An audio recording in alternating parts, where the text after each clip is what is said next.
Yo, what's going on, you guys? My name is Owen. Hope you're all having a great day so far. For today's video, I wanted to switch it up a little bit and I wanted to talk about the most important jacket silhouettes of all time, in my opinion. And to go a little bit more in depth, I want to showcase the personal ones that I own of each of these jacket silhouettes, talk a little bit about them, why they're iconic.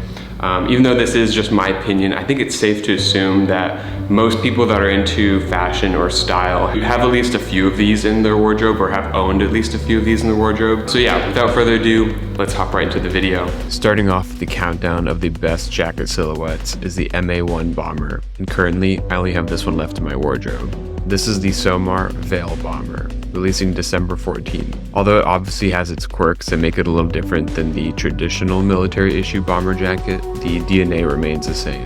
It's a 4-layer construction with a liner, fill, outer shell, and a net overlay designed to rip and tear over time, almost resembling a ghillie suit. The MA1 was developed in the 1950s by the US military, and it replaced older leather flight jackets which were impractical at high altitudes due to cold temperatures and limited mobility. The MA1's nylon construction made it lightweight, durable, and water resistant, while its knit cuffs and waistband prevented drafts. All traditional MA1s will have a neon orange lining, which is used by down pilots to signal for rescue. The Veil Bomber's shape references a unique cut of 1950s MA1 that's a little bit more cropped and elongated in the sleeves. We deconstructed that pattern to get the silhouette that you see here. Some more differences between the Veil Bomber and the traditional MA1 bomber is that instead of a conventional standard ribbed collar, this one has a fold-over collar that takes direct inspiration from a 1960s Eddie Bauer jacket that I used to own. And all of the ribbing is custom knit to this extremely thick gauge. It's basically a sweater. It also features a dual-sided front zipper, 2 zipper pockets on the chest, and 2 vertical welt pockets for your hands. For some additional SOMAR flair, every single zipper handle has a tassel, creating an insane silhouette. And this is easily my favorite SOMAR piece to date. The next most important jacket ever made, in my opinion, has to be the Carhartt work jacket. And this one is easily the jacket I've owned for the longest in my wardrobe. This specific model is the Carhartt Arctic jacket, which was first introduced in '99, but the origins of the Carhartt work jacket date back to the late 19th century. Designed to endure harsh working conditions in America's industrial and agricultural sectors, it's built from heavyweight duck canvas with reinforced stitching, and it became a uniform of farmers, construction workers, and railroad laborers. This one that I'm wearing used to have multiple patches on these sleeves and chest that faded with the jacket over time, losing pigmentation from the dye and leaving sunspots where the patches used to lay. I'm also a massive fan of the distressing that's been put in over the years, and it's an item that will never leave my closet.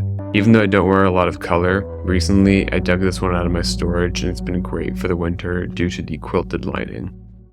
A silhouette that, although it goes in and out of style constantly, has remained an icon for decades due to its rich heritage and cultural significance. The Perfecto motorcycle jacket. This one that I'm wearing is by Raf Simons from his Spring-Summer 2003 collection, Consumed, and differs slightly from a traditional leather Perfecto jacket that you're probably familiar with. The main construction is out of this cotton that started off as navy and has faded rapidly over the last 20 years to this beautiful purple. The asymmetrical zipper allows for complete protection from the elements, and the snaps also help keep the lapels from flapping in the wind. It features 4 zipper torso pockets for easy riding access, and a flap snap closure pocket on the left sleeve. Typically, Perfectos have epaulettes on the shoulders to help store your gloves, but not this one. Another key detail of the Raf Simons model is the adjustable straps on the front and back, allowing you to either loosen or tighten the body if you plan on layering. I also threw on a few tassels on some of these zippers to exaggerate the silhouette even more. Another silhouette that probably everyone has in their wardrobe right now is some form of denim jacket. The only one that I have currently is this sample SOMAR Ishmael denim jacket. The first ever denim jackets were introduced by Levi Strauss in the 1880s to pair with their iconic jeans. Originally called the triple pleat blows, and then later the Type 1 and Type 2, the denim jacket was made with reinforced seams and riveted pockets to withstand rugged use. The Type 3 trucker jacket debuted in 1967, refining the silhouette for wider appeal. This Ishmael jacket is another twist on the classic silhouette by combining elements of a Type 1 and Type 2. From the Type 1, it has the one front pocket, and then it has the Type 2's dual waist adjusters. The most glaring detail though has to be the laser etched design of a 1955 photograph that I purchased the rights to that goes over the entirety of the jacket. It's an entirely self-edged jacket, as you can see from the hems and sleeves. The overall fit differs from a typical Levi's jacket, as it's extremely oversized with elongated sleeves, creating this really unique shape when on body. Also, some more of my favorite details are the leather-centered back patch and the metal badge underneath the collar, which is only visible if the collar is popped. Expected to come out this upcoming spring, along with a matching pair of bottoms. The last most iconic jacket silhouette has to be the car coat, a silhouette I've always admired but only recently acquired. Ever since I saw Anthony Bourdain in his iconic Kenneth Cole leather jacket, I knew I'd want to find one that I could beat down and wear for years. This particular one was created by Helmut Lang in 1997 and is a highly sought after model due to its rarity. The car coat was initially made for, surprise surprise, drivers and passengers to provide warmth and coverage because cars weren't insulated like they are now. Over the last 100 years, the silhouette has gradually gotten shorter and shorter, but I actually prefer the mid-length of this one. The three most predominant materials that they were made from were fur, leather, and wool. This Helmut Lang one is a 3-button closure, but unfortunately one of the buttons is missing. It has 3 flap pockets on the front, but the placement and the style of the pockets is different on almost every single variation of the car coat.